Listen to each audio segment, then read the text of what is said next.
Ümitçim, sevgili arkadaşım nasılsın? İyiyim Zafer'cim, sağ ol. Sen nasılsın? Ay seni böyle aramızda görmek çok hoşuma gidiyor. Vallahi benim de şu anda çok mutluyum yani. Vesile oldun iyi ki. Böyle güzel bir şey yapacağız. Vallahi senin o değerli bilgilerini paylaşmak hep hayalimdi. Esasında inşallah kısmet olur da memlekete gelirsek seninle beraber gezmek istiyorum. Ben kardeşim ne zaman isterseniz, ne zaman isterseniz. Sağ ol Ümitçim. Antalya'dasın değil mi? Antalya'dayım, evet.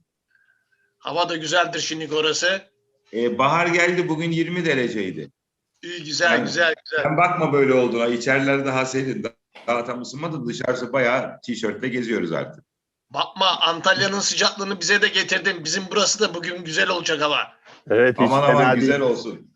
Güzel bir pazar günü geçirin. Aynen. Hadi öpüyorum yanaklarından, seni dinliyoruz. Sağ olasın. Tamam. Görüşürüz Zafer'cim. Sağ Sağ ol olasın. canım. Herkese selamlar. Sağ olasın.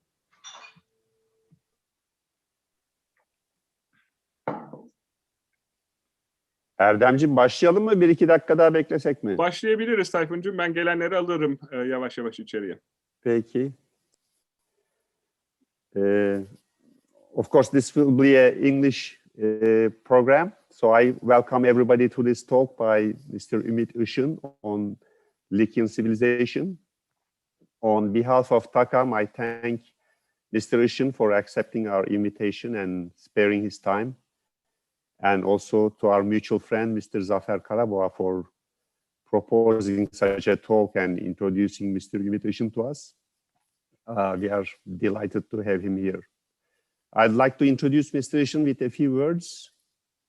Umit Isin was born in Ankara, but he received his first 2 years of elementary school education here in the USA in Mississippi during his father's PhD studies. He's a graduate of Ankara TED College, and he received a bachelor's degree in 1987 at University of Ankara's Faculty of Language, History and Geography. That's the better known as Turkish Dil, Tarih ve Coğrafya Fakültesi, from the Department of Classical Archaeology and the Contemporary Anatolian Archaeology. Between 1983 and 1992, he worked in archaeological excavations in Arikanda, in Kaunas, Habibuşa, and surveys in Pisidia and Likia. For over 30 years, he worked as a professional tour guide and continues to operate his own travel agency named Equinox Travel. Mr. Umit Isin actually became better known in Turkey by the archaeology and travel-oriented TV programs he produced and presented. Between 2011 and 2016, he presented the TV show Zor Yollar, which I translate as rough roads, I guess the proper translation. And since 2019, he has been running the highly successful show Anadolu Archaeology or Anatolian Archaeology in the Turkish National Television Network. And if you have not watched that show, I highly recommend it. In each episode, Umit Bey presents an ancient city very informatively, alongside beautiful views and scenery in high-resolution shots, especially drone shots, and then a beautiful music too. I think it exceeded 50 shows now, and I watched them all with great pleasure. And even as a historian, I myself learned a lot that I didn't know, very enjoyable. So I say it from heart. It's really, really very well. Erdem is my witness. He watched all 15 in a couple of weeks. So before I turn it over to Umit Bey, I would like to remind that the presentation will be about an hour, and that will be followed by a question and answer session. If you have any questions or comments that pop into your mind, please feel free to type them in the chat, and then we'll go over them at the end. So now I hand it over to Umit Isin for his talk on Lykian civilization. Thank you, Tayfun. Thank you for your nice words. Now I share this screen, yes. Welcome, everybody. Today I will try to present you Likia. First of all, I want to make one clarification that Westerns always are confused with the name, and they call it Lycia, Lycia, Lycia in many ways, but the proper pronunciation is Lykia, because the Y stands for Upsilon in ancient Greek, and the K, Kappa. The confusion mostly comes from the K, Kappa, which is written like a C in Latin. For instance, we call Caesar, but Caesar doesn't exist. He is Kaiser, actually. So this is one of those confusions. So the right way of calling it is Likia. Likia is an ancient geographical area in Turkey. If you make a direct line between Antalya to Fethiye, the peninsula lies immediately to the south of this line, which is called in Turkish Teke Yarımadası or Teke Peninsula, forms the topography of ancient Likia. The area has been investigated as early as the 19th century with the, let's say, permit from Sultan Abdülmecit in the 19th century. Sir Charles Fellows, on behalf of British Queen of England, arrives to Likia and makes a lot of research. He actually is very much surprised with the Lykian funeral monuments, funeral architecture, the rock-cut tombs, temple-shaped tombs, and pigeon type, as we say. And in his following visit, he brings a painter with him, Sir George Sharp, which we have beautiful paintings of this man, because photography is either not existing yet or in very poor quality. And that's a tradition for all these ancient, not ancient, but let's say 18th, 19th century travelers to take these painters with them to paint the monuments. It's great they did this because we have these beautiful paintings. Unfortunately, it's a fact that the acid rains in the last 100 years damaged most of the ruins, and especially the reliefs badly. We have photographs of these from early 1900s, and today these are in much worse condition because of the acid rains, as I say. So the British mostly interested in the early capital city of Likia, Xanthos, and they have taken several things from Xanthos to the British Museum in London, and actually formed a separate room, which they call the Xanthian room.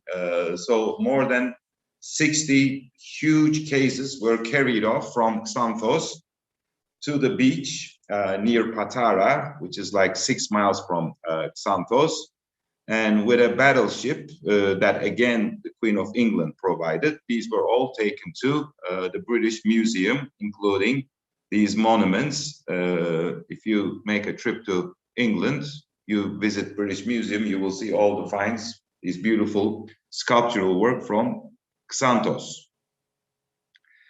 And thanks to the British, when they took one of these, which is called the Harpy Monument, to England, on the left side you see how the monument was left, but later they sent gypsum replicas, so at least a visitor today see these replicas instead of this bare and weird look. Another mission came from Austria. Of course, you have to remember that 19th century is the period where the Western world is discovering their ancient roots.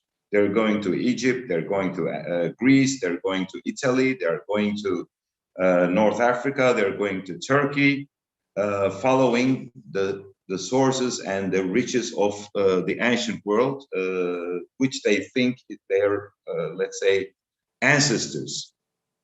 So from another Lykian city called Trusa, these beautiful reliefs from a heron were taken to the Vienna Museum. But the interesting thing, a small footnote about this, is About 6 years ago, an Austrian parliamentary gave a note to the parliament because these reliefs are still not on exhibit. They are still kept in the storages. Only few of them are exhibited. And she was asking to the parliament, we have taken these 100 years ago, why we are still not exhibiting them?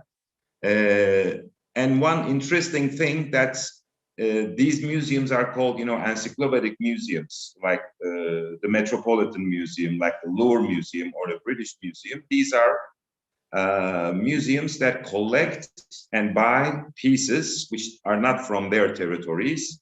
And it's interesting that in the 19th century, all these encyclopedic museums got rich from the Ottoman soil. Egypt was Ottoman soil, Greece was Ottoman soil, and obviously Turkey was Ottoman soil. So that's an interesting note.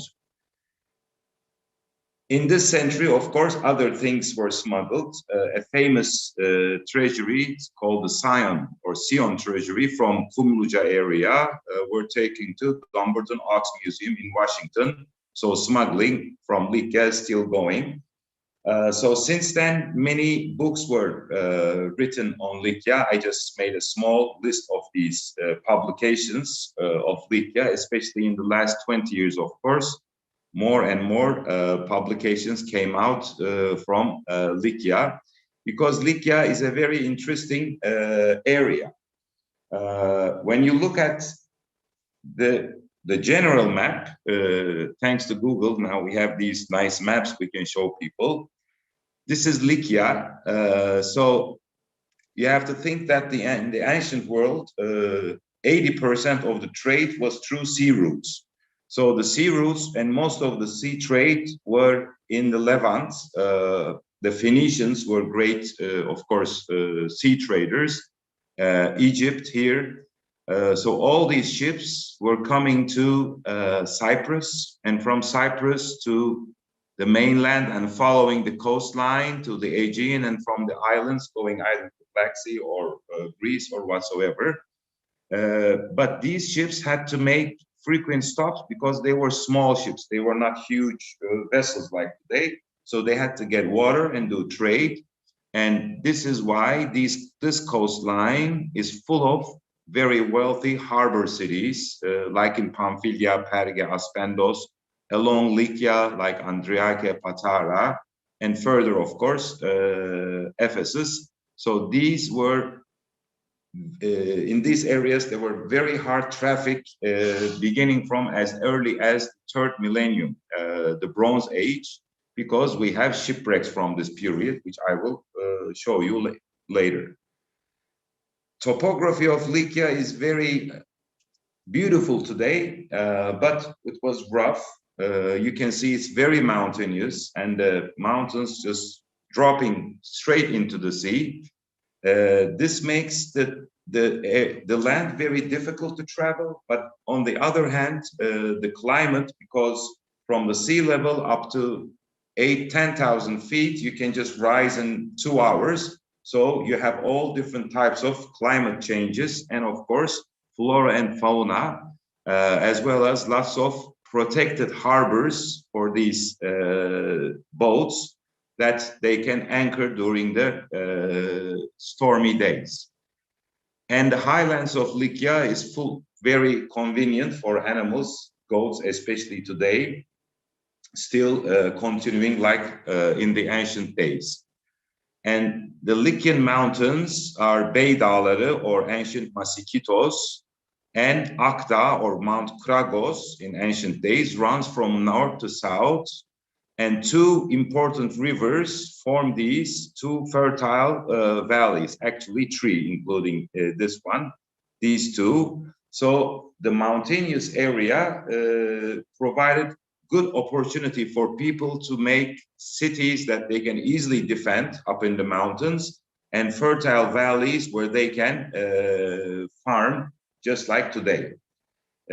We can easily say that these 2 valleys are providing maybe 60% of the vegetables of Istanbul, Izmir, and Ankara, and still it's a very fertile area. There are abundant water sources because of these high mountains provide lots of snow, and these snow melt and come out from the deep valleys. So except for mid-Lykia, water is also abundant in the area. One of the other important economical sources of Lykia were the cedar trees. These are not the cedars that you have in the United States. These are called, better known as the Cedars of Lebanon or the Taurus cedar. Unfortunately, only in Turkey, in the Taurus Mountains, these forests are left because they were so valuable. When you cut them when they're fresh, you can easily shape them, but once they dry, they become like concrete, so they're ideal for shipbuilding, for furniture, and for other things. So Lykians made good money out of cedar. And you can also remember the first temple dedicated to the single god, made by King Solomon, was made out of cedar, according to the mythology, of course.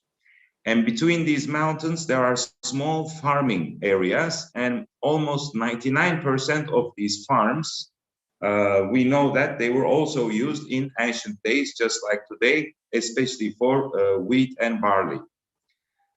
Olives are another important production of Lykia. So we have lots of olive small factories, let's say, that we find all over the area, which were exported from Lykia.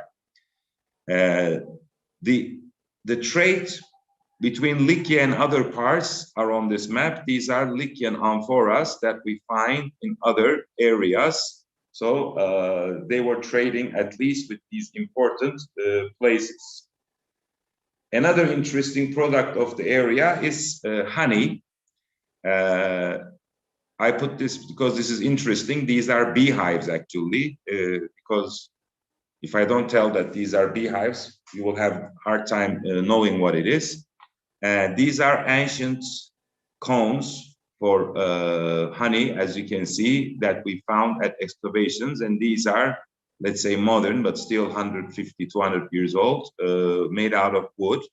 But this architecture here is especially interesting. I will show you that.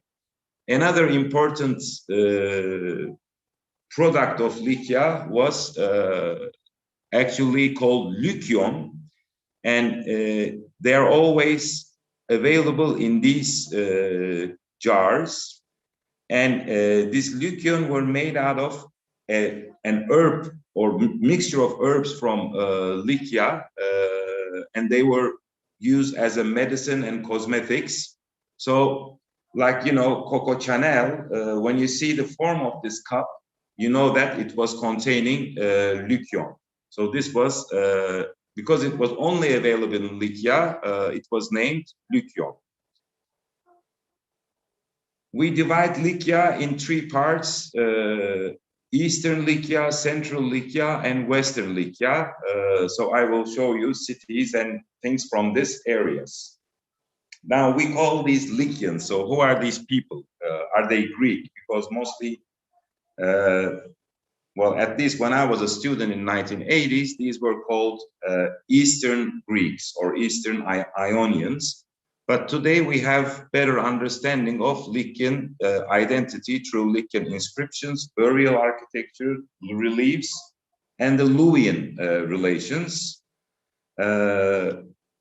First of all, Lykian script is not Greek. It is Lykian. It actually have similar characters with Greek. But this is also something that most people are confused. We have to note that Phoenicians for the first time invented this kind of alphabet, where each letter resembles a sound, rather than, you know, like pictograms or hieroglyphs usually are pictures, or they depict a mountain or a god, whatever. But here, when you see beta, you know that it's a B. Or when you see alpha, you know it's a A. So most of the civilizations, including the Greeks, used the Phoenician alphabet and developed it. Lykians also used it, but they have 9 characters peculiar to Lykian. which do not exist in other languages.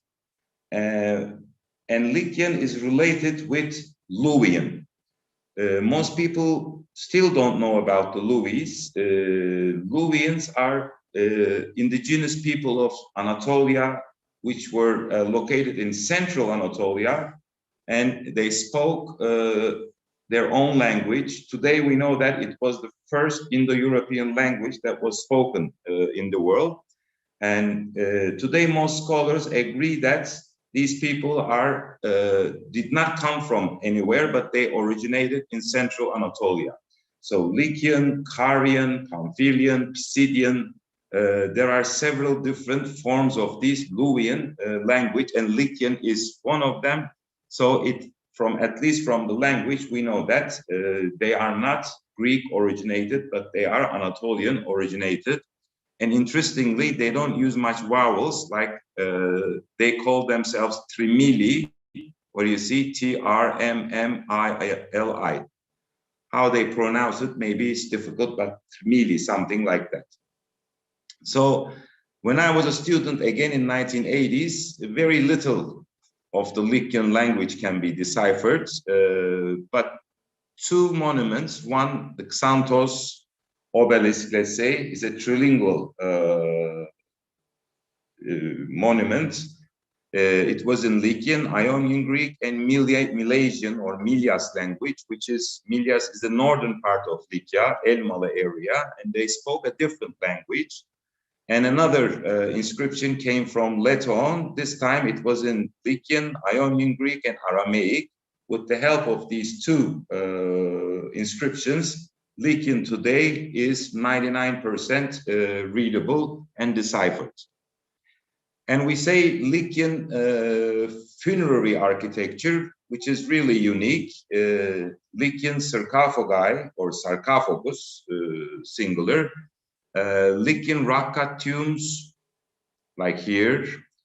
Temple-shaped tombs, monumental tombs, are peculiar again to Lykia.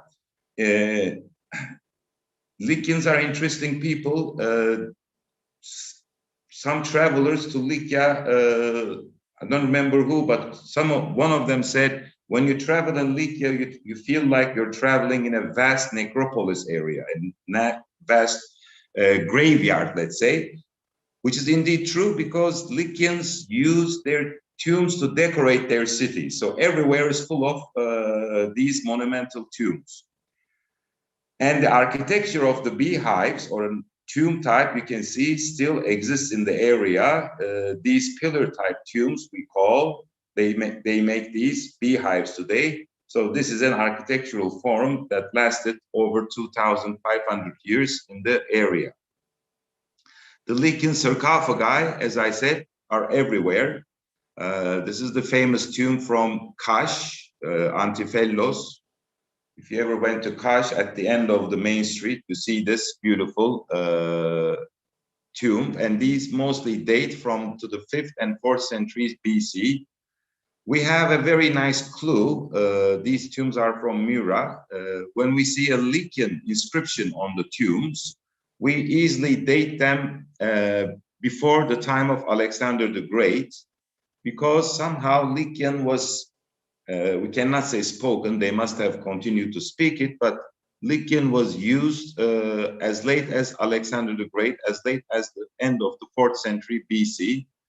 Alexander, although he was a Macedonian, he actually was educated by Aristo, and he was a fan of the Hellenic, the Greek culture. So he spread the Greek culture to all the places he went. So probably as a result of these, Lykians after 334 did not use their script on their tombs. So this is a good clue for archaeologists to date the tombs. And these are temple-shaped tombs from Fethiye, Telmesos. Interestingly, of course, early travelers to Lykia identified a lot of temples, because in the Greek world, you don't make a temple and make a burial inside. But in Anatolia, things are different. People make temple-shaped tombs and bury their dead in them, because in Anatolia there is a tradition of deification or heroization. This we don't see in Greece itself, in the Greek culture. So this also differs the Lykians from, let's say, the Greeks. Here you can see a facade of a beautiful Ionian Greek temple, but inside is a burial tomb. And the Lykian reliefs are also quite unique, especially in the 5th, 4th century BC. They carry both Ionian and Persian and Lykian features, let's say, together. So with this, they are quite unique. These are some of the Lykian reliefs from Xanthos. You can see it's good that we have these drawings, otherwise the originals are not so great. And these are showing the Persian period in Lykia. You can clearly see the Persian influence. And it's very interesting that how these cultures affect each other. Persians can come and they leave some marks, and the Greeks come, they leave some marks. So the Lykians have their own traditions. So as a result, a unique and different art, let's say, comes out. In the 5th century BC, we know definitely the Lykian cities were ruled by these Lykian, let's say, princes or bey, as we can say, and they mint their own money. These are pre-Alexander, of course. Today, we know most of these people, and none of them have Greek names, of course. These are the areas where Lykian inscriptions were found. So quite a lot, as you can see. Again, Lykian funerary monuments from Xanthos, from Limyra, from Tyrisa. You can see burial was a very important thing in Lykia as a custom. Let's have a look at the Lykian gods, because it's also important. According to one legend, Apollo was born in the island of Delos, in the Cyclades or Kyklades. And according to another legend, Apollo was born in Lykia. Actually, ancient sources call him Lykegenes, which is a combination of two words, Lykian and Genes, like genes. So from the genes of the Lykians. So Apollo was one of the main gods that was worshipped in Lykia. And quite interesting, Professor Fahri Işık, who was the director of excavations at Patara, made a very romantic approach with these date palms in Patara, because these are actually ancient date palms. These were dated to at least 1500 years old. According to the Lykian legend, ancient sources tell that Apollo was born by the date palms near a lake. And in Patara, there's both a lake and the palms. So Fahri Bey always thinks Patara is the original birthplace of Apollo. Of course, we mustn't forget that Apollo is a god and not a historical person. And Apollo was born, of course, as the son of Leto and the twin of Artemis. And according to the legend, Leto comes to Lykia. It's a long legend, so we don't have to speak about that here. And gave birth to the twins, Apollo and Artemis. And today, when you go to Leton, you can see 3 temples dedicated to these 3 god and goddesses, which was the sanctuary of Lykia, let's say. Of course, all these gods and goddesses had their original Lykian names, like Apollon was called Natri or Trixeus, Leto was called Eni Mahanai, Artemis Artemi, Aphrodite, Pedrita, Zeus, Trukkas, and so forth. So these are Lykian form of these gods. Of course, we have most of these in the Luwian origins as well. So therefore, it looks like these gods went from east to west, like the 12 Lykian gods, like the 12 Greek, Hittite gods, and later the 12 Greek gods, and so forth. This 12, of course, comes from the Sumerian myth, once they discovered that the sun was making one full turn around, the world around the sun in 12 months. 12 became the holy number, and there are 12 saints and 12 imams and so forth in every religion. Legend, myths, and heroes. According to Herodotus, the Lykians came from Crete. And indeed, there is in relation between Crete and the Lykians. But one interesting thing we have, the Phaistos discus that was found in Crete contains a lot of Lykian or Luwian elements in them, like you see here.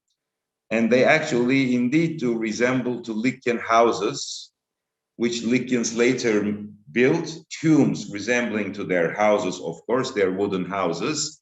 So Herodotus, of course, lived in the 5th century BC. So he just talks about the old things, but today we have some evidence to tell that a group of people from Lykia went to Crete probably during the Bronze Age, during the 2nd millennium.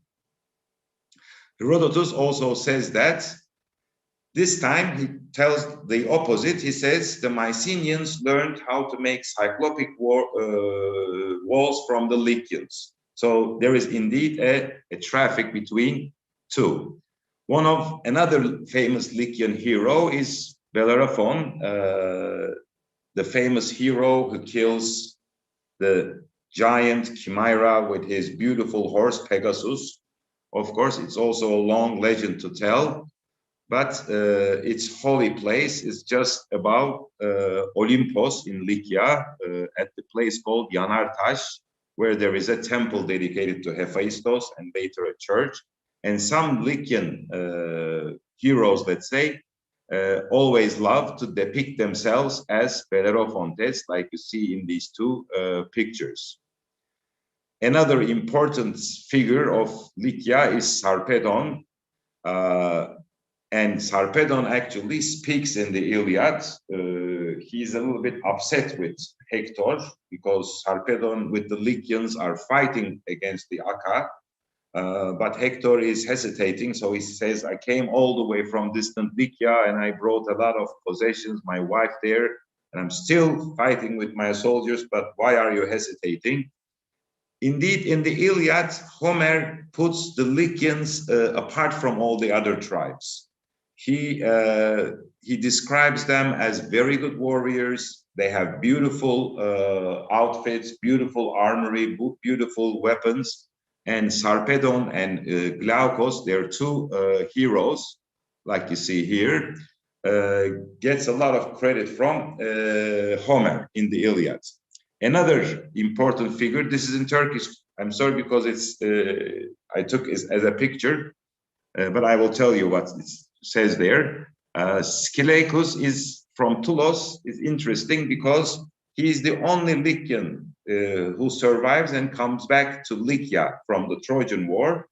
However, when he arrives back home, all the women, instead of of course, he expects them to greet him in a very good way, but all the women get very upset and they say, how come only you survive? You must have did something wrong and betrayed them. So they threw him over a cliff and killed him.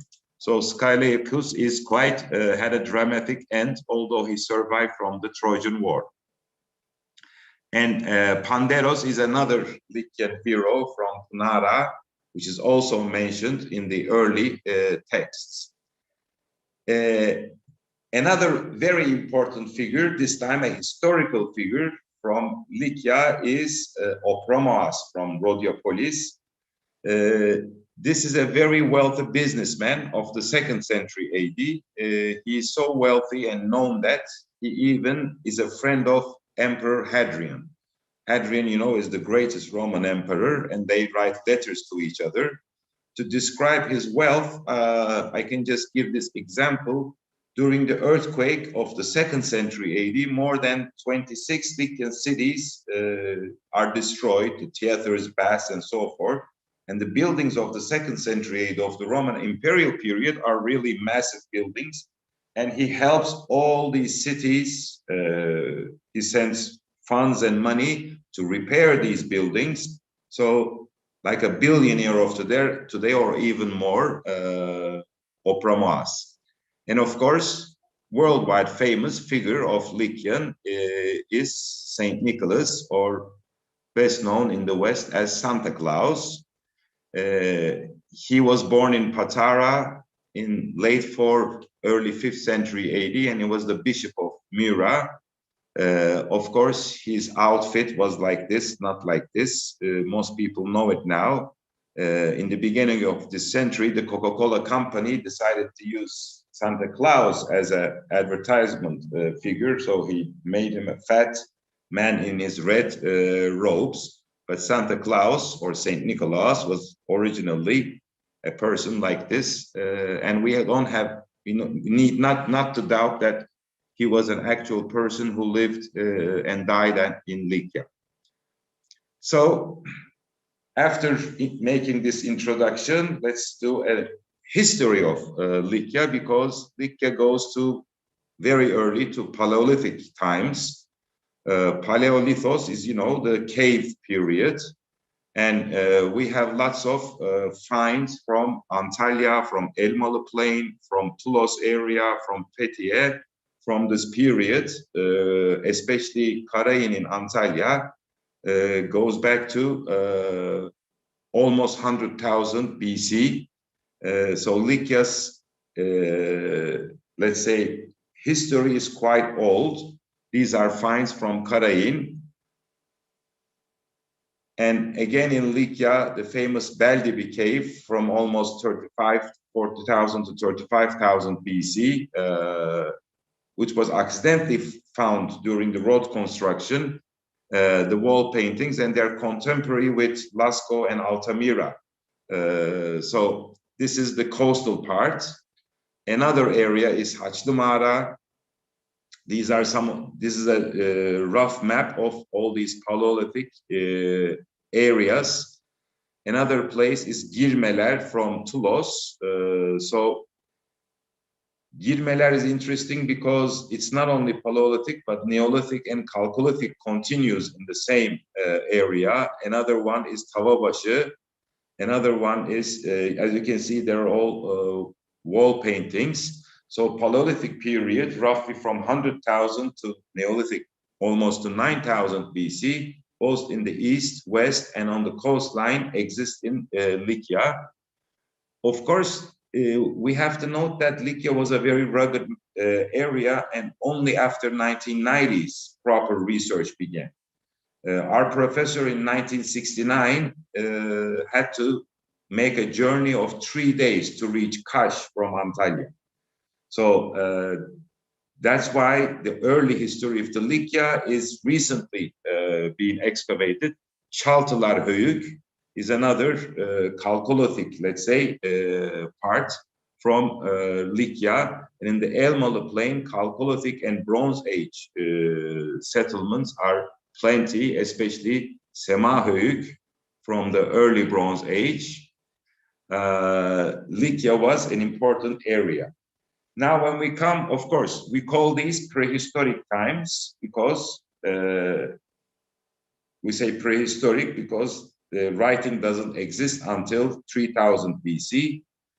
But after 3000 BC, we call it historical times, and we call it the Bronze Age period because now we have writing. So now we know what people are called. So according to early Luvian and Hatti and Hittite records, of course, we have to admit that Hittites gave us a lot of information because Hittites, like the Egyptians, were a people that recorded and archived everything, unlike the Greeks. In the Greek sources, we mostly find myths and legends, very few historical facts, but the Hittites noted everything, so we know what these people were called.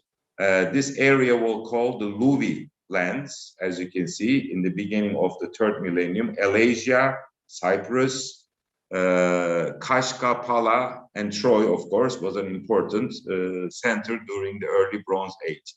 When we come to the 2nd millennium, 2000 BC. The Hittite texts give us even more information. Now we know that today's Pamphylia and partly Kilikia is Tarhuntasha. They call this area the Lukka lands. So the first time we hear the name Lykia or Lukka. So when you pronounce Likia in the proper way, Lykia, then you can easily understand the connection of Lukka and Lykia.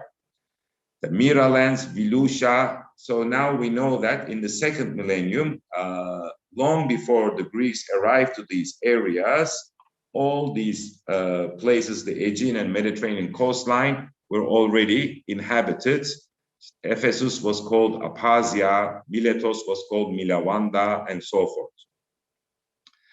And I mentioned to you that the Lykian coastline had a very heavy traffic.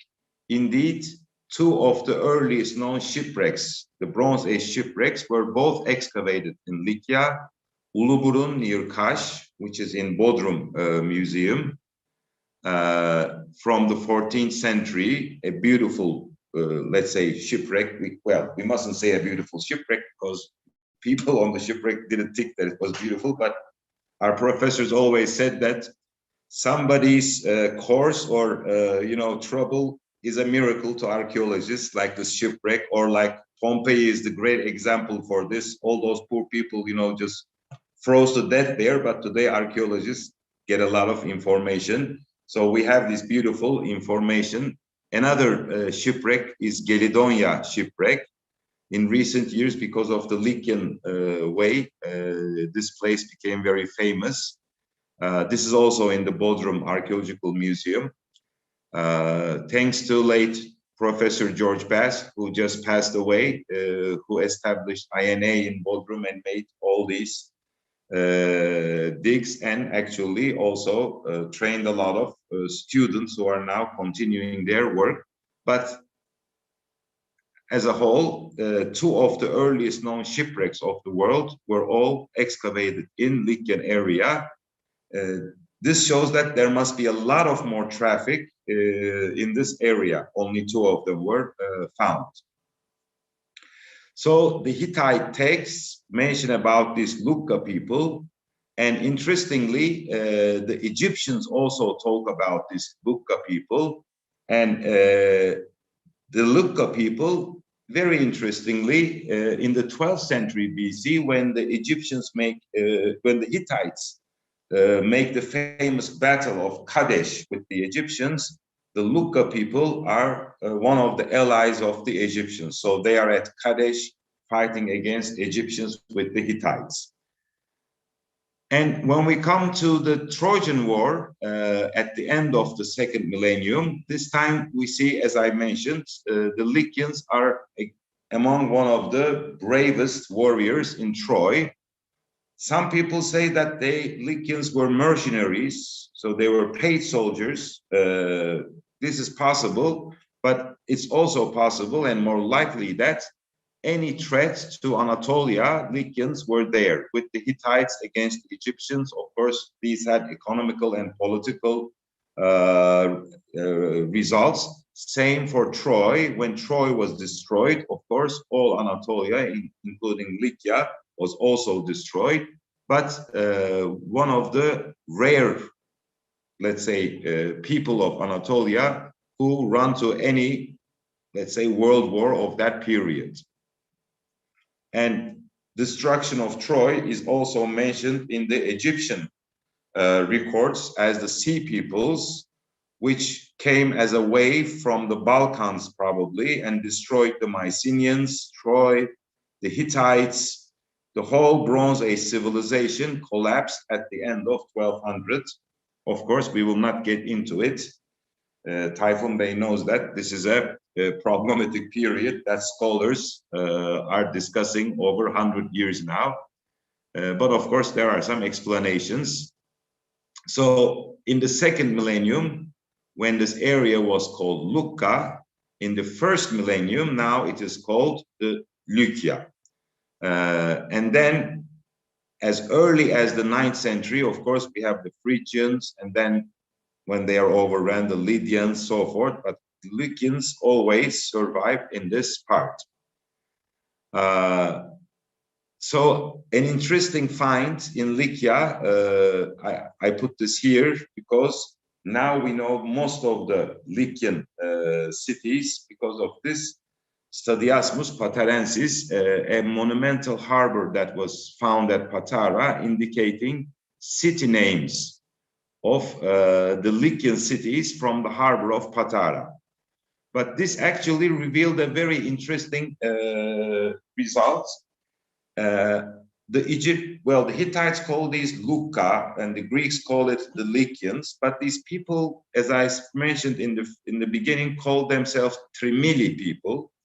And in Turkey, in the highlands of Lykia, there was a place called Dirmil. And scholars always wanted to see Dirmil as a form of Trimili, maybe the homeland of the Lykians. In the Stadiasmus Patarensis, or in the traffic monument, let's say, the distances to the city of Dirmil or Trimili are exactly at the same place. So now with the help of these epigraphic, let's say, find, we can clearly say that Trimili, or homeland of the Lykians, were the highlands or the lake district of this area. And then later, they must have come and settled on the coastline because, of course, there's traffic and a lot of wealth there. But as I said, recent excavations in Toulouse show that in Paleolithic times, Toulouse was already inhabited. And in the first millennium, from the 7th century BC, let's say 8th century BC onwards, the Lykian dynasts were living in small palaces like this. In Turkey, archaeologists have, well, in one way they're fortunate, in one way they're unfortunate, because during the Roman imperial period, Anatolia was heavily built up. So all the previous buildings were vanished, they were destroyed. But then, of course, we have these beautiful theaters and baths and, you know, fountains from the Roman period. So archaeologists have to dig around to find these early things. And in Patara, a palace from the 8th century BC was discovered. And interestingly, the wall masonry again still survives in this area. We can see these are wooden storages from Elmalı Plain from the 18th, 19th century, houses. And according to the archaeological finds that these early 8th century, 7th century BC houses or palaces, these were built exactly in the same way. Again, from Xanthos, an orthostat wall was discovered, and these are all important features that shows the early 8th, 7th century BC period in Likia. Another find was from Elmalı again, a Lykian probably dynast, was very much in front of the Phrygians. So he made his burials as a Phrygian person. So with the help of these burials from the Elmalı Bayındır Tümülüs, we know that the Phrygian influence came all the way through Likia, and this is also kind of a recent find from 1990s. So in the mid-6th century BC, Persians who want the wealth and trade of the Aegean come to Anatolia. And in 546 BC to 40, they also invade Lykia. Harpagos comes into Lykia. And during this time, the Xanthians commit mass suicide instead of surrendering the city.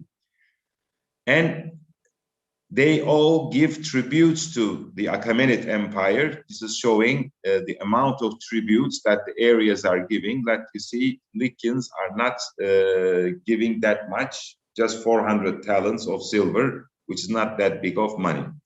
And again, during this period, the first coins start to be minted in the region. You know, the first coins were minted by the Lydians already, and soon after, the Lykians also start to mint their coins. These are burials again from the 7th century BC. This is a Turkish newspaper because one of these was robbed in 2014, I think. So it's again about that. In the late 19th century, the Lykians do not attend to Ionian revolt. Now, this is quite interesting because we always kind of think that, you know, the Persians are barbarians, so the Persians came and then they were very barbaric, they killed everybody, and then Alexander the Great came and, you know, rescued the people. But in fact, it's not like that. Of course, in the 6th century, when the Persians first came, it was tough, but later in the 5th century, we see that under the Persian rule, the Anatolian cities all flourish. The mausoleum in Bodrum, one of the 7 wonders of the world, all these Lykian monuments that are in British Museum, the temple at Didyma, you know, great monuments were all built during the 5th and 4th century BC during the Persian invasion. So probably that's why Lykians did not attend the Ionian revolt during this period. But soon after, when the Greek influence was getting, let's say, stronger and stronger, some of the Lykian cities, they joined the famous Attic-Delos Sea Confederacy, which Greek and some Ionian cities established against the Persians. So during this period, we see that the Lykian dynasts are all acting differently. I will come to this later. Again, the monuments of the 5th, 4th century BC, I wanted to show you these. So, you know, the Persian influence was not that bad, let's say. But going back to the Persian and Greek fight, finally, in the beginning of the 5th century BC, when Kimon defeated the Persians at Eurymedon, which is near Aspendos today, so the Lykians became more and more into the Greek world. And from after this moment, we see definite Greek influence in Lykian architecture and reliefs. Like this is a typical Ionic temple, but as I said, this was the burial of Arbinas. And here also we see all these Greek, let's say, more Ionian in a way influences. Also, people with today's mind, when we say Lykians, they think that, you know, Lykians is a nation. It's not. In ancient world, every city-state was a polis on its own. A good example is in the 4th century, when the Limyra dynasty is fighting against the Persians, in Xanthos, Payava is fighting with the Persians.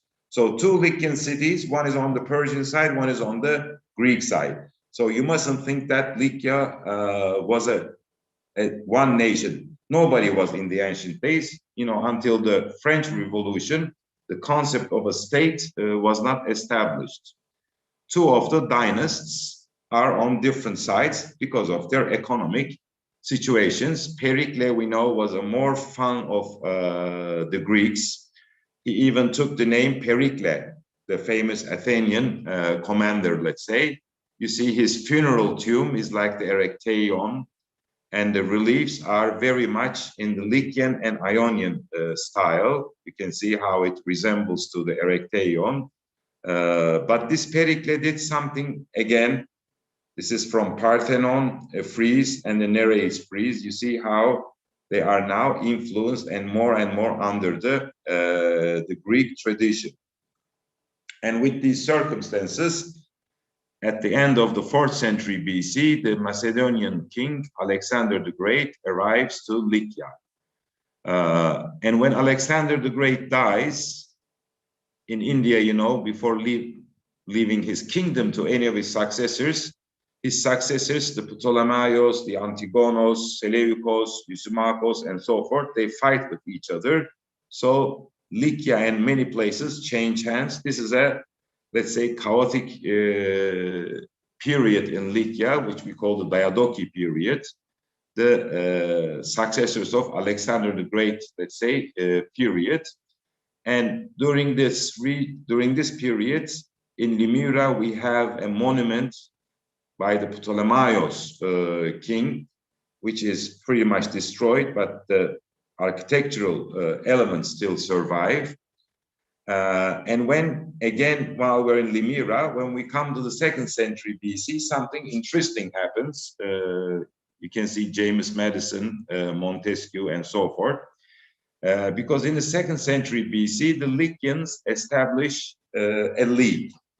After all these fights with the Persians and so forth, probably they were smart enough to think, for the first time, we can say, in the world, instead of acting as a city by single cities, if they act as an area or a region or people, they will be more successful. So they established the Lykian League, where Patara was the center. The main principle of these cities were presented at this league proportional to their populations. So Montesquieu, when he writes The Spirit of Democracy, he mentions about the Lykian League and Lykian Federation. So the founders of the United States, through Montesquieu, they refer to the Lykian League, putting the assembly, the representation house, that our people are represented proportional to their population. So the Lykian League successfully from the 2nd century BC as late as the 3rd century AD functions. Again, unlike the Greek world, there were also women elected as the Lykiarch, or let's say, the governor of Lykia. Of course, we must understand that every city was still a city-state on its own, but for things that was, let's say, that Lykia had to decide as a whole, they were deciding, is this parliament. All the Lykian cities were presented in this parliament. These cities, 6 of these cities, had 3 votes. Most cities had 1 vote, and smaller cities, let's say some of them 2 or 3 cities together, were represented with 1 vote, but a typical representation system that the Lykians established for the first time in the world. So because of this, Lykians was also quite interesting. When we came to the 1st century BC, perhaps the most important thing happened in Lykia. The grandson of Augustus, Gaius Caesar, died in Limyra, and a cenotaph was made for him. You know, cenotaph is a burial where the actual body does not exist, and his body was sent to Rome. And when we come to the 1st century AD, we see, like the rest of the ancient world, Lykian cities are flourishing again. In Patara, during the time of Tiberius, Patara becomes like the capital city of Lykia. The traffic monument that I mentioned to you, a great pharaoh, a lighthouse, is built. And these are 2 examples, but during the Roman imperial period, you know, all the Lykian cities prospered. So before ending up, I just want to make a quick introduction to Lykian cities from east to west, so you have an idea. Of course, not all of them are included, but some of the interesting ones. Trebenna, Munara, which we put on the program because it's located at the top of a mountain, very interesting site. Kitanaura, again. I mostly tried to choose interesting Lykian sites where most people did not visit. Of course, Phaselis, those who came to Antalya region, saw these places. Olympus and Chimaira are 2 interesting things. By the way, this is Olympus Mountain. People are also a little bit confused about this. Olympus means a mountain where the gods of the area reside. So there is 1 Olympus in Greece, and then there are like 12 Olympus mountains in Anatolia, including Mount Ararat, for instance. So the Lykian Olympus is located at the city of Olympus, Idebessos. This is actually what I mean. You see that the tombs are just located inside the city. Arikanda is another Lykian city where I worked for almost 6-7 years. Limyra, the city that I mentioned to you. Rhodiopolis, the city of this wealthy businessman Opromoas. And I also put these pictures because in 1980s, you know, how these cities look like, and now they're excavated. So there's quite a dramatic change. The Lykian tombs from Asartepe, Myra, the famous place, the hometown of Saint Nicholas, Andriake, the port of Myra, which is a very interesting building. The Kekova area, Simena and Temiusa, people who have traveled along the coastline probably have seen these. Aperlai and Apollonia, two cities in Kekova area again. Kyrenai in central Lykia, more than 80 sarcophagi exists in this beautiful city. Fellos and Antifellos. Antifellos is Kash. I put the photograph of Kash from 1987, where you can see how Kash was. When you go today, of course, you see entirely a different town. Patara, the famous city. Xanthos, the capital city of Lykia before Patara, and Leton, the sanctuary of Lykia. Punara, which is a beautiful city where we have the plan of Punara on a tomb. This is a quite unique, interesting tomb where the city plan was depicted on the tomb. Siduma, another interesting city. Tulos, near Fethiye. The Gemili Islands from the Christian period of Lykia. Telmesos, today's Fethiye, the westernmost city of Lykia, and Lydai at the end of, let's say, Lykia, and Kaunos, probably not a Lykian city, but decorated with these beautiful Lykian tombs. Thank you for your patience. I think we passed a little bit over 1 hour, but was able to complete in 1 hour. Oh, we did it very well. Nicely done. Thank you very much for this great presentation.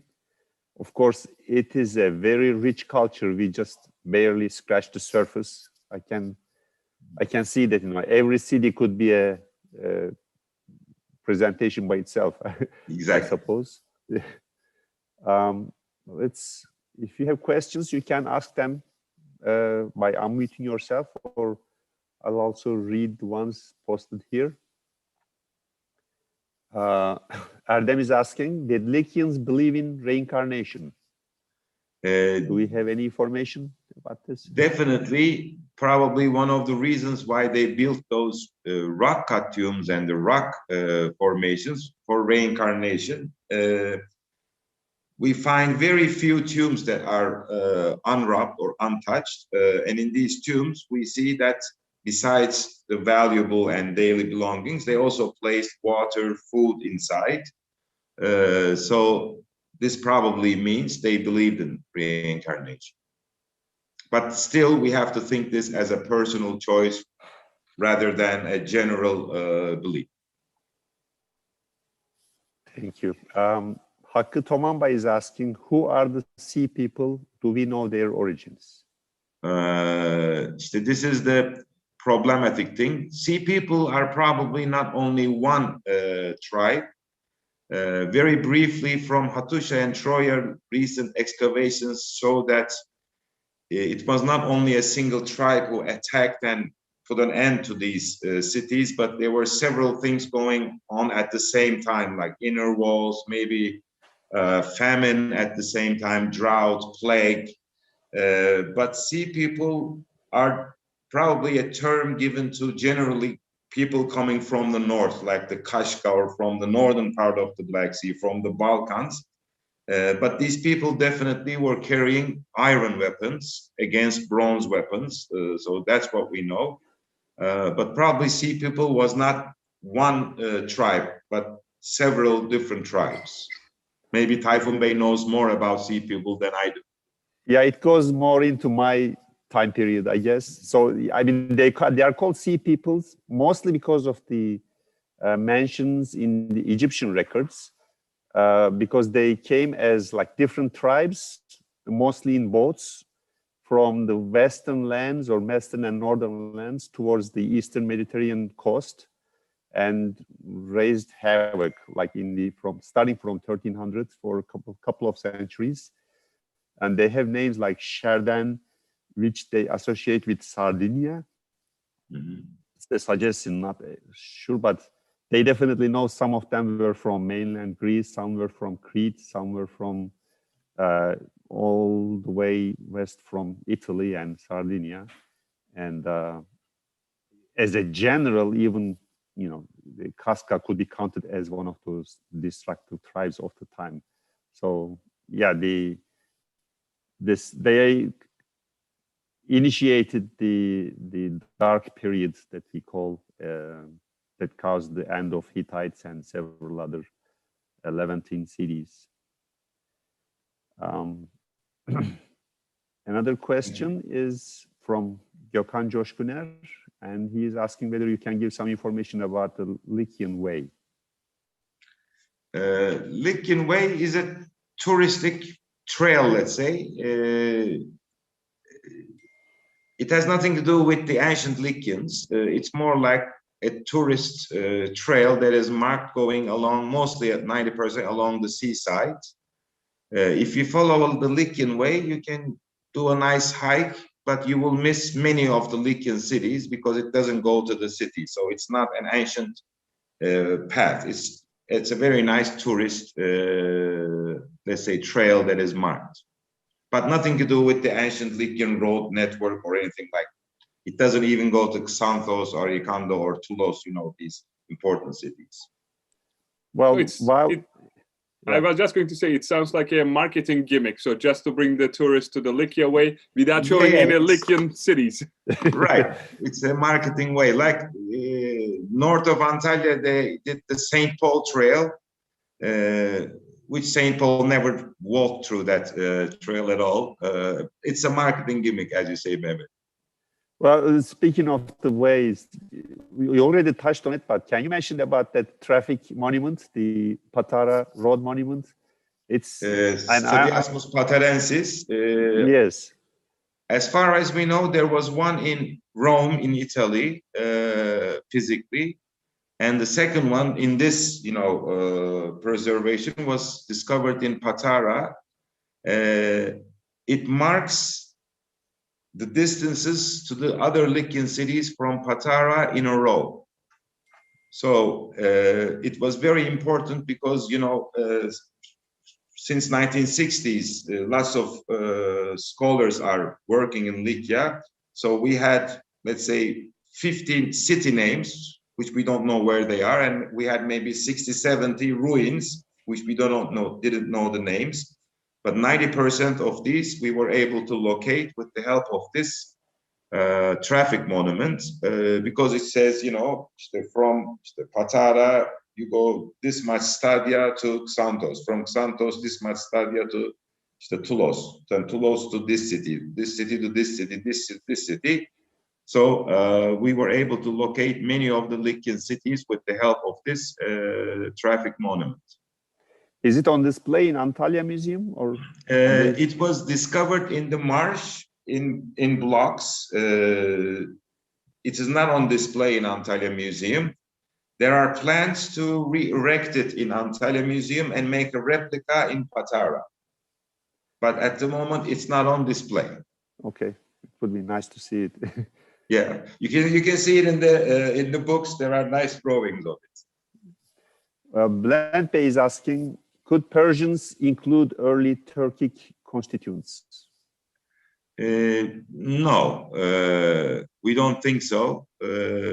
Recently, there are lots of these kind of debates going on with Persians and with Luvians. If anybody is going to ask, I just want to answer before they ask.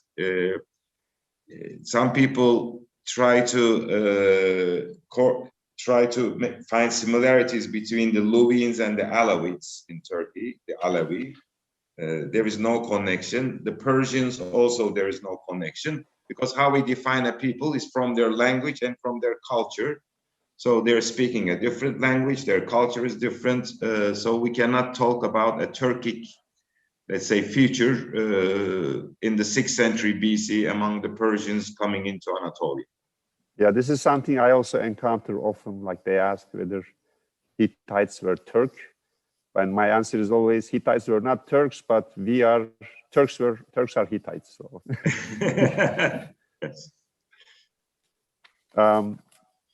This is all the questions in the chat, but if anybody wants to ask personally, please feel free to unmute yourself. I have one question, Tayfun. I don't want to ask too many questions to Umit Bey, but one of the things, a common thing that I watch in your shows is the hammam culture or the hot bath culture of these civilizations in Anatolia, including Lykians. And can you tell how this hammam culture is and how it continued to be part of our culture in later civilizations?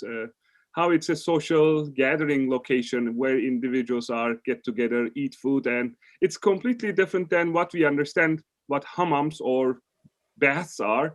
But I'm just going to let you answer how this is connected to our today's understanding of Turkish baths or baths in general.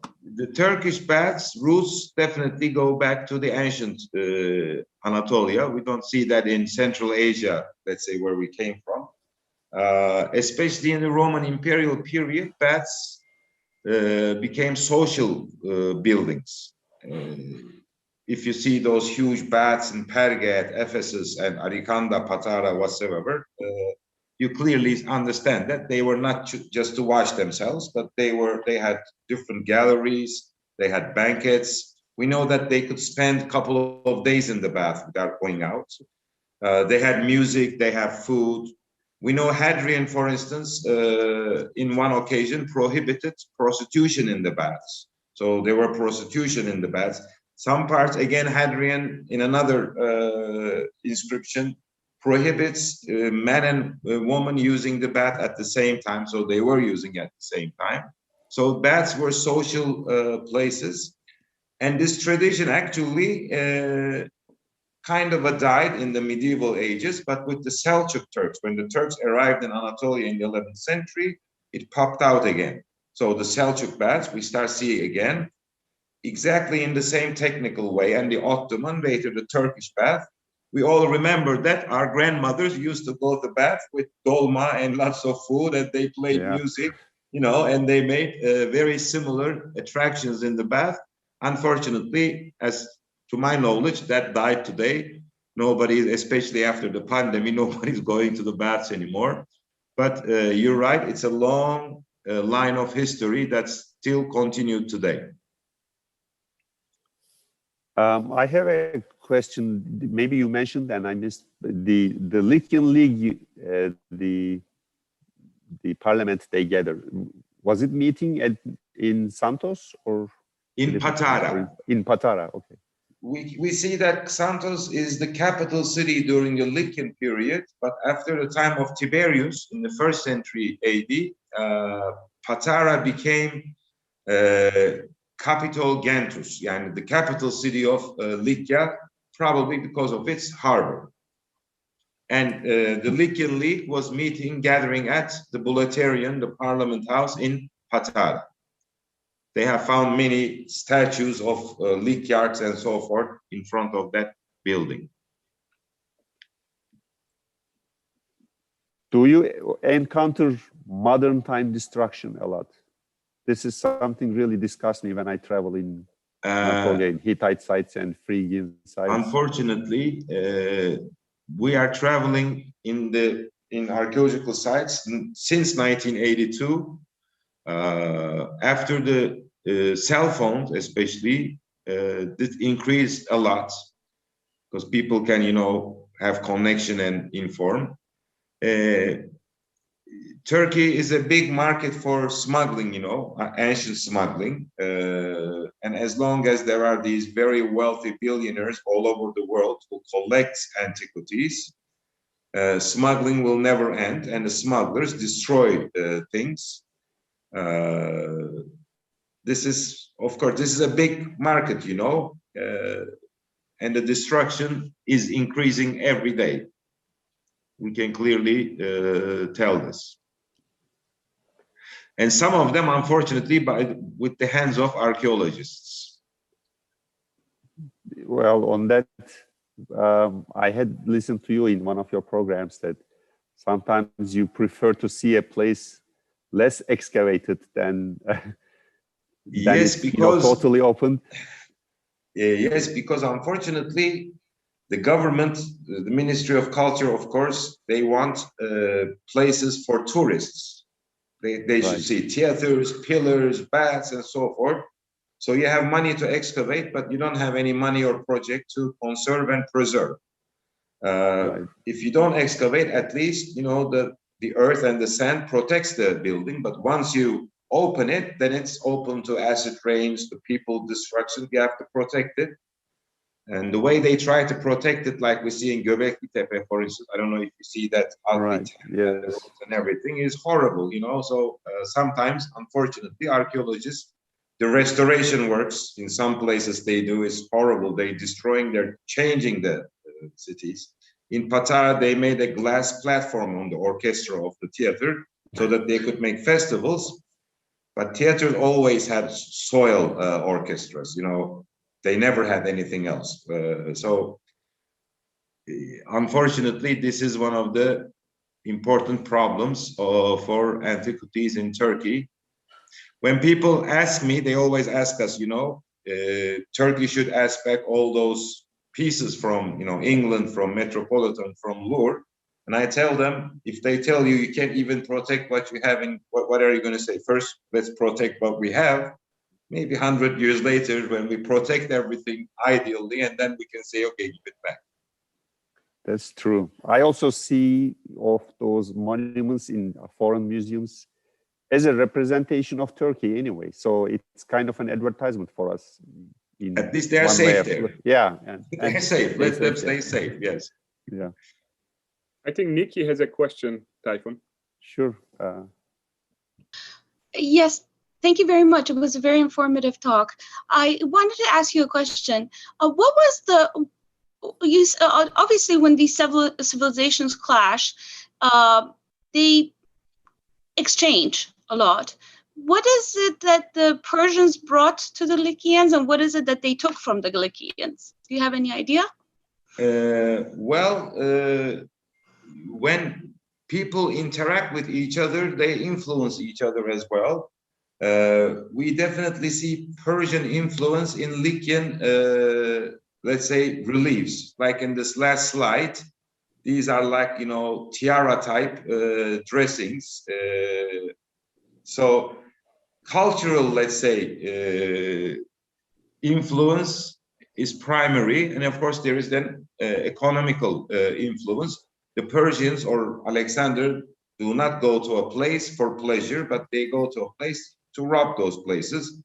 We always forget today because we have, let's say, professional armies, but armies in antiquity, their motivation was to sack and rob the cities that they will invade. So this is why the armies were going to a place. Of course, economically, they were robbing each other, but they were culturally influencing each other as well. What Persians took from Lykians, I don't know. I never really examined that. If they took any cultural thing back to Persia from Lykia, if they did, I don't know that.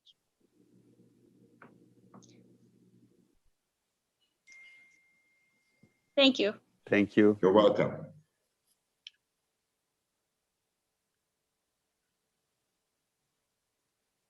Well, Engin Kadaster has a comment here. He says he's sorry he missed the first half of the nice presentation. It seems we share the Pembe cut in DTCF in Ankara many years apart. He says. I guess. I don't know what Pembe cut is. Maybe you know. Neither do I. Okay. I have one more question, Umit Bey. From what I have seen, Lykians are generally building their cities on the top of the mountains. And we know Antalya and that region is very famous for the seaside and people enjoy their beaches there. But at that time, the mentality was completely different for Lykian cities, I guess. And I was surprised to see some of those cities are lacking proper water sources, but they still build their cities on the top of these mountains. hard to reach areas. Maybe you can talk a little bit about your choice of city locations for Lykians. Not only for Lykians, but the whole ancient world, even up to 1960s, 70s. Elmalı was a bigger town than Likia in the 19th century, because nobody wants to live near the seaside. It's marshy area. There is malaria. You know, you cannot raise wheat or barley. You cannot raise your animals there. Mountains are always more friendly soil. The only reason why people wanted to live on the coastline in antiquity was the sea trade. This is how you get wealthy. Other than that, for farming, for agriculture, it's horrible. Nobody wants the seasides. And of course, we just mentioned about 2 or 3 wars, but Anatolia is the crossroads. Everybody goes through Anatolia. And what happens is, when they come, they of course kill you.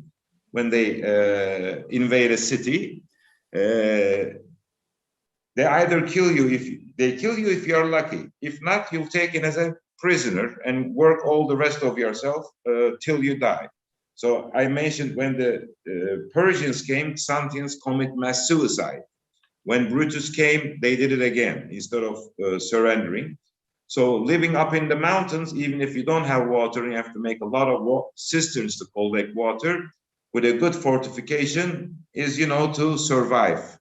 As we say, to keep your head above your shoulders. Otherwise, it's difficult. If you think that there is no tourism, nobody will live on the coastline. Like, you know, let's say 2 years during the pandemic, come to the beaches of Antalya, it's like ghost area. If there are no tourists, nobody is there, because what are you going to do at the seaside? It's not to drink. It's nice to drink gin and tonic, to swim, but it's not ideal to live. My apologies to Engin Bey when I read his comment, because of reading it in English. I guess I missed him meaning. He means by Pembekat in Dil Tarih Coğrafya Fakültesi, the 4th floor. He says in his time it used to be called Pembekat, but maybe the 4th floor. Yeah. I don't know that. Maybe he's before me or after me, but yeah, he says his time was, yeah, during the times of Ekrem Akurgal and Tahsin Özgüç. So maybe might be. Ekrem Akurgal was a very handsome man, and he is known for his, you know, relations with lots of girls. So maybe that's why they called it the pink floor. Maybe it was painted. But I don't know. I'm just making this up because of Ekrem Akurgal's stories, that rumors that we hear all the time. Brian Mansfield is asking about this picture on the screen right now. Do you know what it represents? This is from Xanthos Nereis Monument, which is in the British Museum, showing a victory of Lykians against Persians. It's a very fine art of the Lykians from the 5th century BC. If you have to go to England, to the British Museum to see this. Right.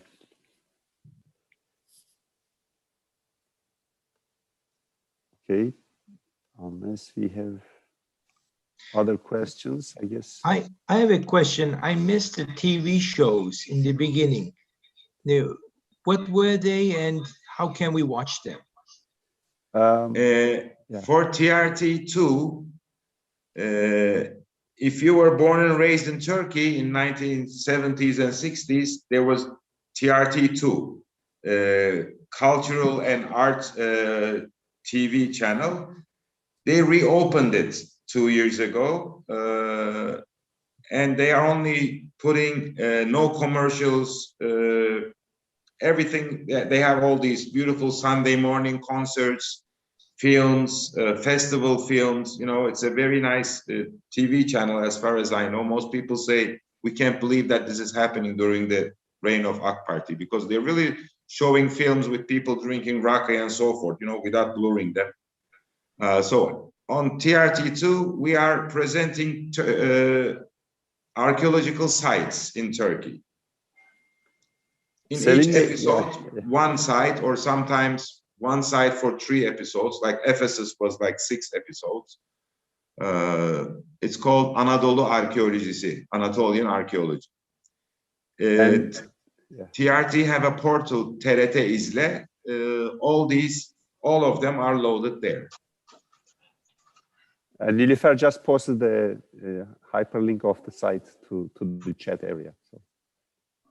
On YouTube, you can find the first 13 episodes, I think. But if you want the complete episodes, up to 52 episodes, they are all available on trtizle.com. Right. And disclaimer, we don't get any financial support from TRT for this program. But it's a great program, so we recommend everyone to watch this amazing production. I'm sorry, Mehmet, you just mentioned the website. Is it possible for you to put that in the chat? Yeah, Nilüfer just did. Okay, okay, thank you. It's thank right you very there, much. yes, Nikki. But they don't have subtitles, unfortunately. No problem, I understand a little bit. Thank you. Ah, okay then. At least you can see the beautiful scenery of the ancient cities. I also like to ask a question to Umit. You know, it's not a question, but just to clarify. I know that Umit, you organize some tours, some routes.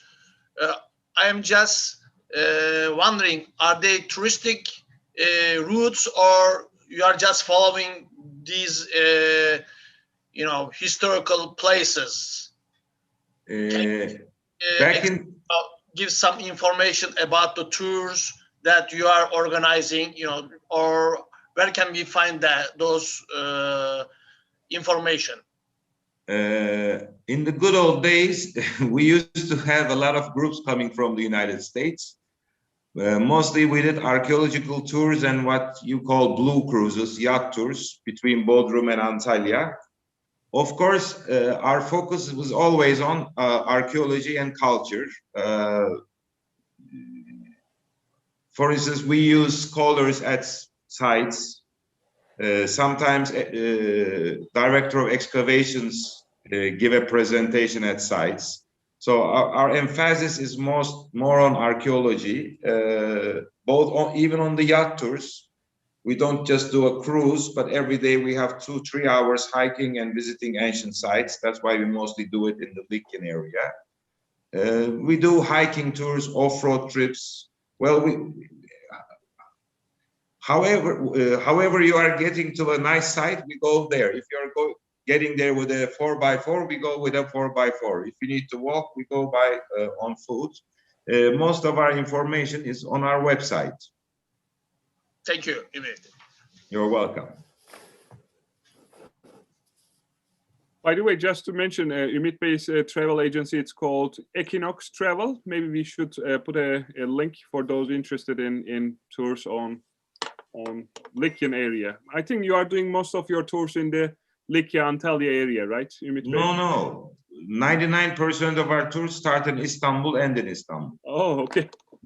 We go to east, west.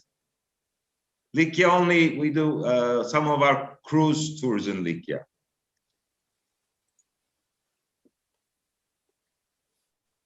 Okay, well, unless there are any more questions, I guess we can end it here. Thank you very much again for this beautiful presentation and patiently answering all the questions. Listening. And we have lots of thank you comments thank you coming so much. also. See you guys later. Thank you very much, Umit Bey. Great. Thank you everyone for attending. And we are ending the program. For everybody attending. Thank you. We're always waiting you in Turkey. Whenever you come, you have my email, telephone. You can give it to anybody. No problem. We will